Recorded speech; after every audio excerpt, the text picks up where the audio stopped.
I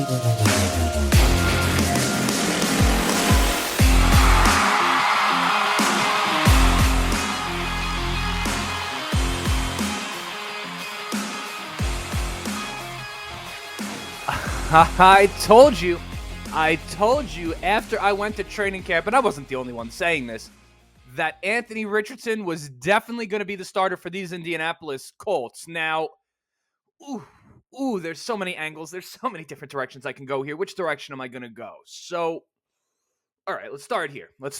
So, I was on record, for those of you who've been with the channel for some time, I had said that I could see the benefit of Anthony Richardson having to sit. Ultimately, if the team had decided to go with Gardner Minshew in week 1, I would not have minded that. Now, of course, I got misconstrued. Perhaps I even misspoke in the moment. I forget, of course, it's been a while, that I wanted Gardner Minshew to start, that I was making a case that Anthony Richardson should not start. That's not what I was doing. I was simply trying to present both sides of it, that Gardner Minshew starting could be a good thing. I'd be very happy to root for him. And Anthony Richardson starting can also be a good thing. My point ultimately was that I wanted what Shane Steichen wanted. I was going to defer to his opinion, having worked with Phillip Rivers, having worked with Justin Herbert and getting the most out of him in his rookie year. Obviously what we've seen with Jalen Hurts. I was going to defer to Shane Steichen's judgment. And when we talk about Anthony Richardson starting, all the discussion I'm seeing is why it's the right decision. And listen, I could go on and talk about that all day, but what can I say that hasn't already been said? I mean, his arm strength, sensational. The poise is clear. The confidence, very, very clear. He has an aura around him. His ability to run is literally perhaps second to none. And presumably the improvement that the Colts are seeing are something they like. I mean, his character, when you listen to Anthony Richardson talk, and this is something that's hard, unless you do the deepest dive, it's hard to know this type of stuff before the dude's in the NFL dealing with the press all the time. It's not like Anthony Richardson was playing for Alabama and there was just, national media coverage on him all the time in his press conference. His character, all this guy talks about, despite the fact that he is literally like a Greek demigod in terms of his genetics, all he talks about is hard work, being grateful, and desire to be great, to build a legacy, to be remembered. I mean, he talks like an underdog. Anthony Richardson talks like a guy that doesn't have God-given ability that all of us would pay an endless amount of money to have. And that right there, when you have his ability, is a recipe for a guy that's very, very hard to bet against. And we could talk about that all day. But one thing I feel like that people aren't bringing up is my biggest question in all of this. Why? And when I say why, I mean, why now? Is there anything there? If you're the Colts and the consensus, the narrative around them is that either guy could start and technically it would be okay. You have guys like Emmanuel Achu, who's very, very smart, but he's on national television saying it was a mistake. They had all the opportunity in the world to drag this decision out as long as possible. I mean, it's what was expected. I mean, for example, Bryce Young has already been named the starter in Carolina. I couldn't even produce their backup quarterback's name for you. Is it PJ Walker? So that was a different circumstance. When you look at the Colts, they had every reason or every excuse. They had a pass to just wait on the decision. My question is, why did they not? Now, I don't know. I'm asking. This is the discussion. This is the beauty of this. All I'm trying to do is raise a discussion. I don't know why they said it so early, but I know they didn't have to do it. And for me, something about that is so fascinating. What did they see? What did they have in mind?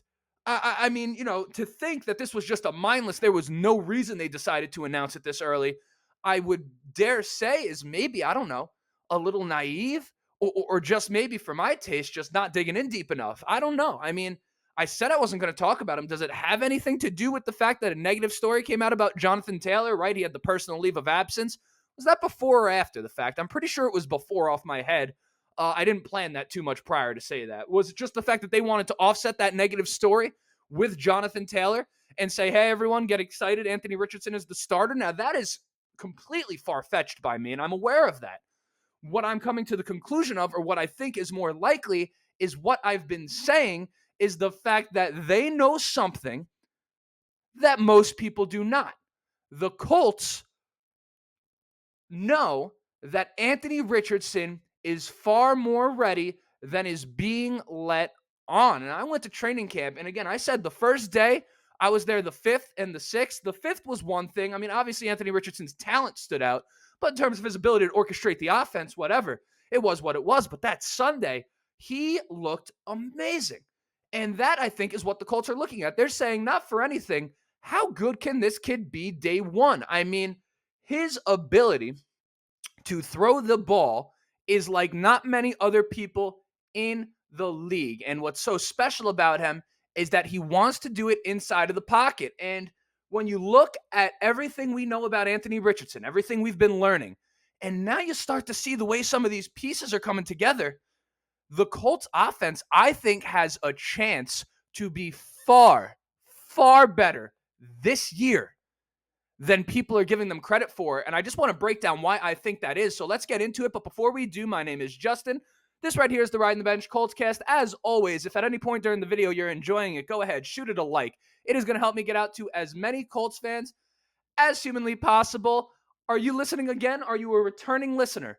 If you are, I mean, come on, baby. We're at that stage in the relationship. It's time for you to subscribe, but that's neither here nor there. In all seriousness, if you want to subscribe, great. If you don't, I think I'll get you eventually. But, shoot the video a like, enjoy the video, the whole deal. Drop a comment. Let me know what you think about this Colts offense, but let's just get into it, right? This offense right here can be special.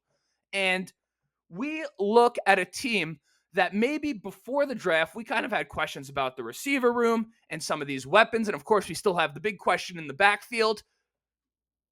I'm looking at this receiving core right now, and it looks like they have every single role filled. And I do wonder, the narrative around the receiving room, how much of the worry was the fact that the receiving room literally was not a good enough receiving room? And how much of it was the fact that we just looked at where we thought Anthony Richardson was? And I don't want to build the hype train. He still might be an incredible work in progress. I just think he's closer than people think.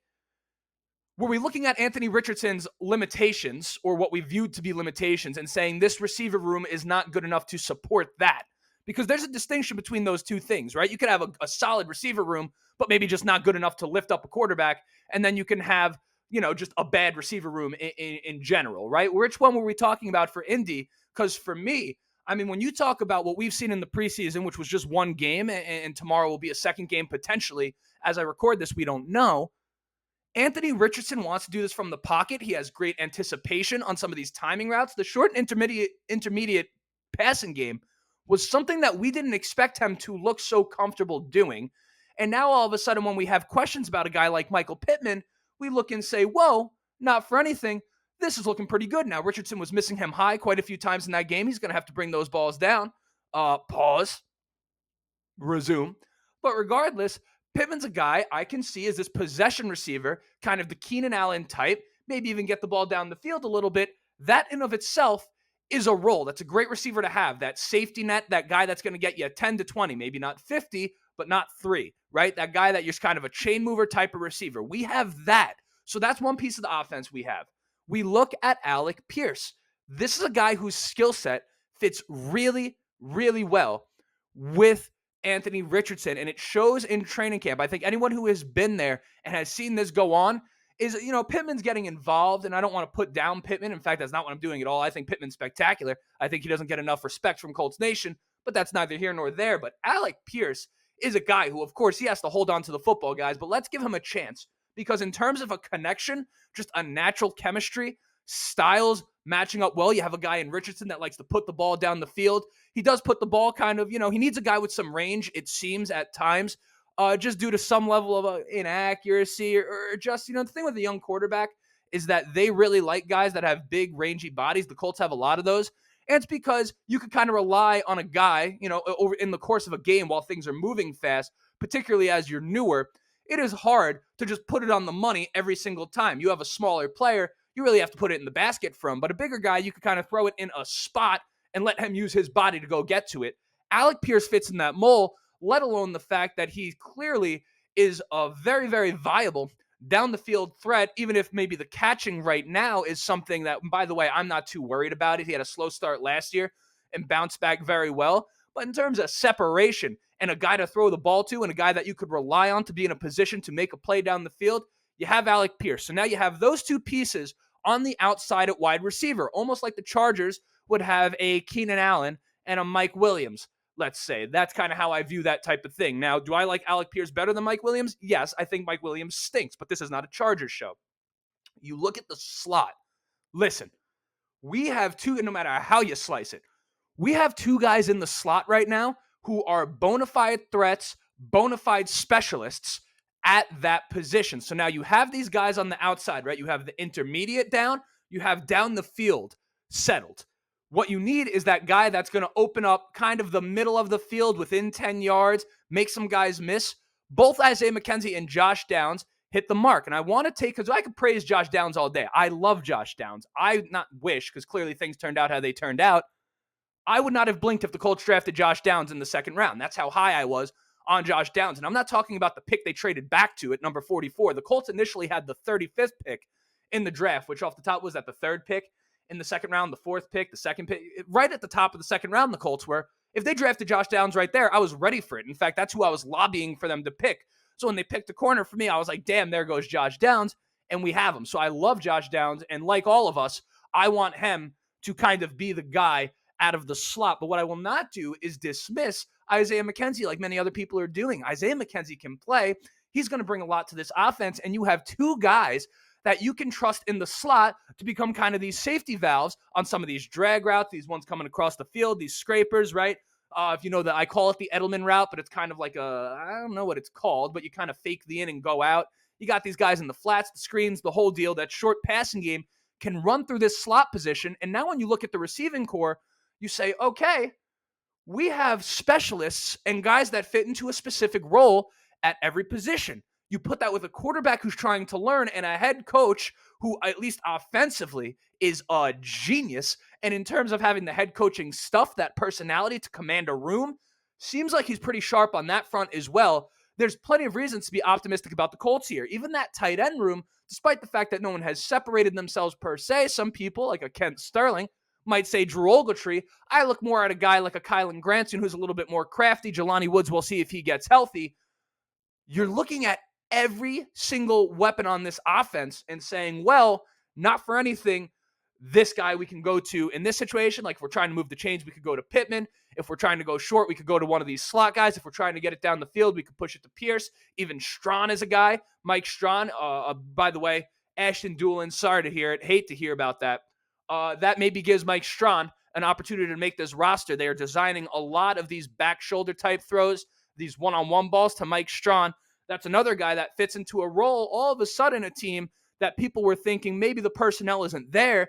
I'm saying not for anything. This offense, in terms of weapons, is as complete as it gets. Now, we can have questions about the O-line all day, and that's fine. We all know they have to be better. But when you look at the players we have in place, if any team in the NFL can get a Quentin Nelson, a Ryan Kelly, a Braden Smith, and dare I even say a Bernard Raymond, most teams would take that, each of those players individually, as an improvement over who they have right now. So if they figure that out and they're able to protect Richardson, which seems to be somewhat of a big if, but at the same time in the preseason game, I really thought the offensive line looked strong, at least not the backups. Oh, Lord, not the backups. The starting offensive linemen looked strong. So, I mean, with barring any injuries, keeping health involved here, that offensive line, our receivers, Anthony Richardson, this offense can be electric. And when I say electric, I'm like not just talking better than we think. I'm talking big time, a nightmare. And I don't just say that because I'm a Colts fan. I'm just telling you what I'm observing. If we stunk, I would say we stink. It is what it is. The secondary, I don't trust. I'll say that outright. I'm not going to sit here and try to hype them up. I mean, maybe in a later episode, I'll try to kind of build the case of optimism, but the questions are there. The questions are also there with the offense. But to me, just on the surface, now I've been watching football. I'm 26, so it's like I have 50 years of experience, but I've been like a diehard football fan, playing it. I was in no danger of playing at a high level, but playing, watching, I've just been engorged in football since I'm like 5 years old. And I'm telling you right now, this offense, just off of my gut, looks like one that can move. And I made a deal with you guys that I wouldn't talk about Jonathan Taylor, but this is an important note. And again, I'm not giving you anything groundbreaking by saying this, but I'm just reiterating what other people are saying because they are right.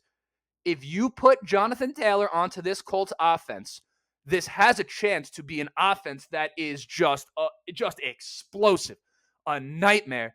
The Colts need to get something done with JT. I'm not going to speak on the rest of it. If the Colts get something done with JT and you have an Anthony Richardson and Jonathan Taylor back there, it is just a problem because you look at the linebackers now and you look at defensive line. This is going to help the offensive line if you have a guy like Jonathan Taylor back there. Just the sheer fact that Anthony Richardson, there's the threat for him to pull it, that is going to freeze those linebackers just enough for Anthony Richardson to maybe be able to get to the outside. Maybe for Jonathan Taylor or even Deion Jackson, Evan Hull, these boys, whoever it's going to be, to hit the hole and get a couple yards down the field before they're getting smashed by these linebackers just because those linebackers have to make a decision. I'm telling you, man, this has all of the makings of a monster offense. And I dare say that if we were to have the gentleman who we don't have right now, this offense has a potential to be maybe one of the top 12 units in the NFL come season's end. And then now it comes down to the defense. But we have a division that to some degree is up for grabs, even though I love Jacksonville. I don't think they're a fraud. Kent Sterling does. Fine by him. Jacksonville's good. But you look at maybe that second place spot, which in most divisions contends for that 7th seed in the playoffs. The Colts are in play right there. And I don't want you guys to think that they are not. Now, I don't want us to think we're going to make a Super Bowl, and I don't want to set an unnecessary expectation. But this offense, if this defense can just pull it together, this offense is so good, potentially. I just wanted to bring that up because it's something that I'm starting to really feel confident about. As confident as anything. As confident as I was last year that the Jaguars were going to win the division, which turned out to be true, even if it didn't look that way early on. As confident as I was in Tanner McGee being a good quarterback. Anyone watching this guy in the preseason, what a specimen. That's neither here nor there. The early folk know how I feel about Tanner McGee and how I thought that he was one of the better quarterbacks in the draft. I'm really just giving my brain some credit here, but I'm confident in the Colts offense. That's really the point of the episode. I'll probably hit you with one more by the end of the week. I want to take a look at this Colts defense and just revisit it, with the idea of a healthy Shaq Leonard. I'm not 100% convinced he's 100% ready to go now, but it is seeming more and more likely that he's going to be a part of that defense this year. And I do want to talk about how that kind of affects my perception of this defense and how we should feel about this defense going into the season. So that's the next episode, but that was all of this episode. So until next time, my name is Justin. This right here was the Ride in the Bench Colts cast. Go Colts.